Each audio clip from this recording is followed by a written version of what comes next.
Welcome to the first edition of the Diaspora Shadow Ministers. I have the privilege and honor to be asked to serve in the sense of governance in the country, which has contributed to the lack of respect for our country within the leagues of nations. Therefore, this new initiative is designed to bridge the gap between the Nigerian government and its citizens, and to foster trust in the system of governance.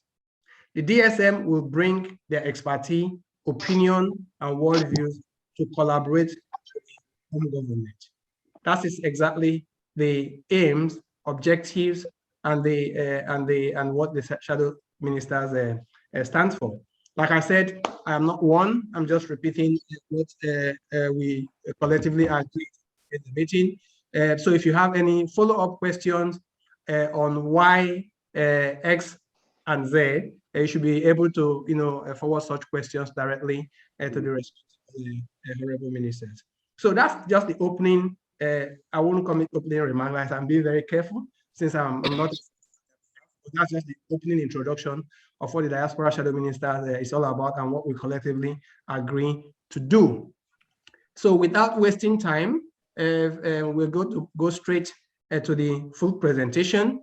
In no special order, I will basically have to look at my screen and make mention to the ambassadors online. And so the first on my screen is Honorable Minister for Honorable Diaspora Minister, Shadow Minister for Sports, Mr. Jerry Obaseki. Please, you have 10 minutes and I will activate the time. And once it's 10 minutes, I will be glad, with all respect, to stop you so that. So, sir, you have the floor. Thank you very much, Honorable Gandhi. Good morning, good evening, good afternoon, ladies and gentlemen, from wherever you are in the world. My name is Jerry Obaseki. I'm based in California, and it's my honor and privilege to be here today.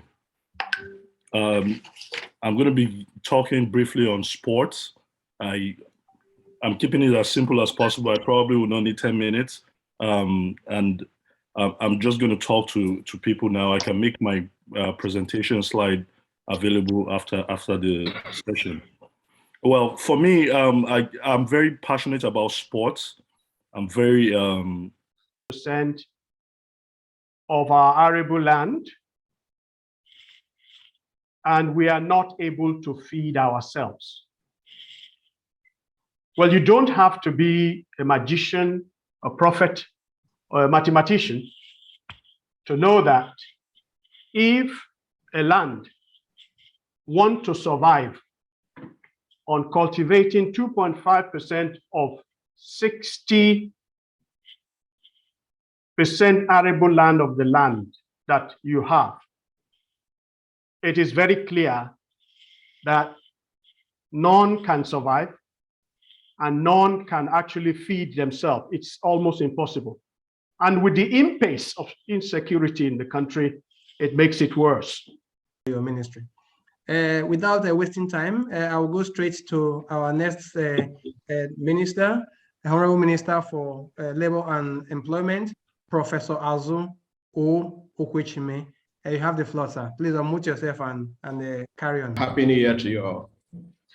My name is Azu Okwechime, and I'm the DSM for Labor and Employment. What I'm going to talk is about standardization. Currently, I'm in Nigeria, and I believe those of us diasporans, once you get into Nigeria, it doesn't take a minute before you start observing areas of need to be addressed in Nigeria in terms of the quality of labor. And when you talk of quality, quality is always in sync with standardization. But I'm just going to go quickly on this. Okay, so I will be talking on the Ministry for Information and Culture. And my background is literally working on cultural heritage sites, so World Heritage sites, and then also restorations in, different parts of Africa when it comes to cultural heritage. So this is why this is important to me, because part of all of our cultural heritage has to do with our branding, right? So Nigeria needs to work on branding. Positive branding is key. The news out there about what is happening with Nigerians and Nigeria is not good, and we need to be looking at that. We need to be ensuring that whatever comes out is dealt with public relations, and that it is positive and it shows the people in the best possible light, even if it's to have your propaganda going on like the Americans do. I think Nigerians need to do the same. You cannot be a giant of a continent and not truly prove that with publicity. And Honorable Diaspora Shadow Minister for Education, Professor Beckett Okelina. Please forgive me if I mentioned that name wrongly. But you have the floor, sir. Okay.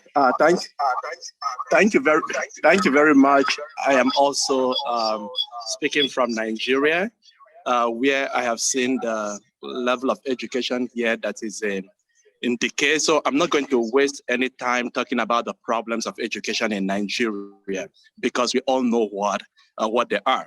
So I will speak specifically about the solutions that we can apply to the problems that we have.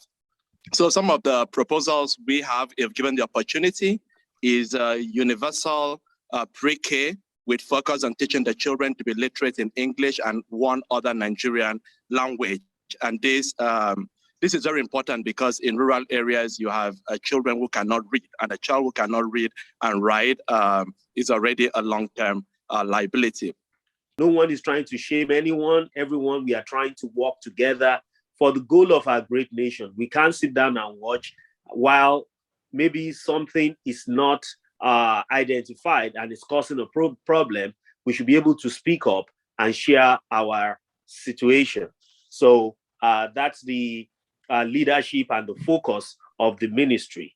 Like we said before, there are organs of this action. So at times like this, we know that this ministry is very important. If you look at the situation in the world right now, we know that with the pandemic and with the various disasters and inequity in the society, what do we need? We need kindness and compassion. We need respect for one another, and we need unity and reconciliation. And we also have to have the need to support one another. Those that have should be able to make sacrifice to support those that doesn't. Those that are stronger should be able to pull up those that are weaker. And what does Nigeria need? But it's not happening anymore. We need to lead Africa by example. Thank you. Thank you very much. Yes, thank you very much for that response. DSM Adeoye, I think you're a celebrity.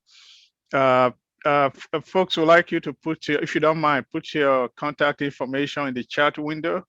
That was a request. Otherwise, they can reach you directly. I think they can directly contact you, but they would like to get your info. You have some people interested in your ministry.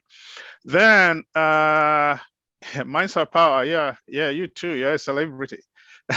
Next question is for you again. So you can see, I'm trying to find you here. The question is, when are you going to bring Ajaokuta steel mill to life? Professor Paul Unongo left to Nigeria, while FRC examiner remained in Canada. So he rose to become MD of one of the largest steel plants in Canada. So when Dr. Paul Unongo was made Minister of Mines and Power, he said for him to come back. The man refused, but through the Canadian government, he put pressure. So the man was able to have good agreement with the Canadian government. In case he didn't like the work, he would come back to his former position. So they released him to Nigeria. So the man actually took this Ajaokuta from drawing board to reality. The major contractor of Ajaokuta was Techno Export from Russia. Along that Techno Export, you have Fujiro, Belfinger, Dumes, Pax Mekong. Pax Mekong of India was the major consultant because what Russians